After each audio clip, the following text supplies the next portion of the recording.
Isang tourist bus sa bansang Amerika na may mga sakay ng mga Asian, kasama na dyan ang ilang mga Pilipino na aksidente at bumaliktad noong August 22, 2025 at 5 sa mga pasahero ang namatay.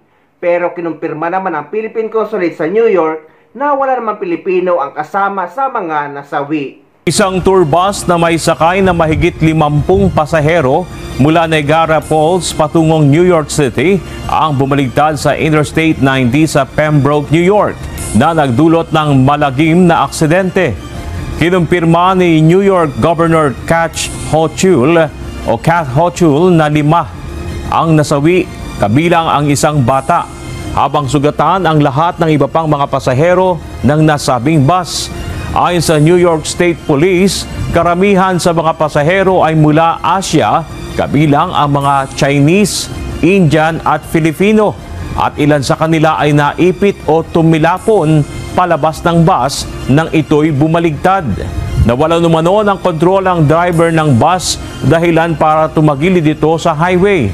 Sa ngayon ay nakikipag-ugnayan na ang Konsulado ng Pilipinas sa New York para alamin ang kondisyon ng mga Pilipinong nadamay sa aksidente. Iniulat ng New York State Police na walang Pilipinong kabilang sa mga nasawi sa aksidente ng tourist bus noong Biyernes oras sa US. Tinukoy ng pulisya ang 5 casualties na mga Indian at Chinese. Lulan ng Van Wool Bus and Coach Tourist Bus ang nasa 54 na pasahero kabilang ang driver at crew nang bumangga ito sa Interstate 90 habang pabalik ng New York City mula Niagara Falls. Agad na isinugod sa 4 na ospital ang mga sugatang pasahero. Bineberipika pa ng Philippine Consulate in New York kung may mga Pilipinong naka-admit sa mga ospital na pinagdalhan ng mga sugata. Unang iniulat ng Department of Foreign Affairs o DFA na ilang Pilipino ang kasama sa casualties. Ngunit nilinaw nito ngayong araw na walang Pilipinong kasama sa nasawi.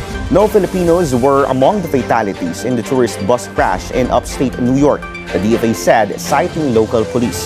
The bus with 54 passengers was returning from Niagara Falls to New York City when it crashed on Interstate 90. 5 people were killed and 49 others were injured. The Philippine Consulate is verifying if any Filipinos were among the injured and remains in contact with local authorities. The DFA is monitoring the situation and is ready to assist. Ang isa sa mga na-realize ko sa panahon ngayon, lalo na sunod-sunod na at napapadalas ang mga ganitong balita, lalo pat kung mahilig kayong mag-travel, na dapat meron kayong life insurance dahil kahit anumang mangyari, lalo na kung ikaw ang breadwinner, ay hindi mo maiiwang luhaan ang iyong pamilya at kung may anak na umaasa sa iyo. Sino nga ba dapat ang unang magkaroon ng life insurance? Ikaw o ang anak mo? Pag-usapan natin. Maraming magulang ang instinct, dapat anak agad. Kasi nga mahal natin sila eh. Gusto natin, secured sila. Pero nakakalimutan natin, ano nga ba ang purpose at paano nga ba nag-work ang life insurance? Ang life insurance, hindi siya parang pag-iipon lang para sa anak mo. Ang tunay na purpose nito, protektahan ang income mo bilang isang magulang. Kasi isipin mo, kung may mangyari sa'yo, magkasakit, ma-disable, masigok, isipin mo, wala nang papasok na income sa pamilya. Sino ngayon ang magbabayad ng kuryente, bahay, tubig, tuition at gatas? Anak mo ba ang magbabayad? Hindi. Kasi wala pa siyang obligasyon at wala pa siyang income. Kaya kung isa kang magulang, dapat unahin mong magkaroon ng life insurance ang sarili mo. That is not the selfish way, that is the responsible way. Kasi kung ikaw ay adequately insured, tuloy ang buhay ng mga bata at ng pamilya mo in the event na mawala ka. May pangbayad pa rin sila sa utang, pangpaaral, panggastos araw-araw. Hindi yung bastang iniwan mo na lang sila sa ere nung nawala ka. Minsan proud na proud tayo, oy insured ang anak ko ah. Pero ikaw bilang isang magulang, hindi ka insured. Protektahan mo muna ang sarili mo dahil para rin to sa mga anak mo. At sa totoo lang, 90% ng breadwinners dito sa Pilipinas ay underinsured pa din. Kaya madalas pag nawala sila, naiwan na lang ulit yung pamilya na hirap ulit mag-umpisa. So parents, ask yourself, protected ka ba adequately?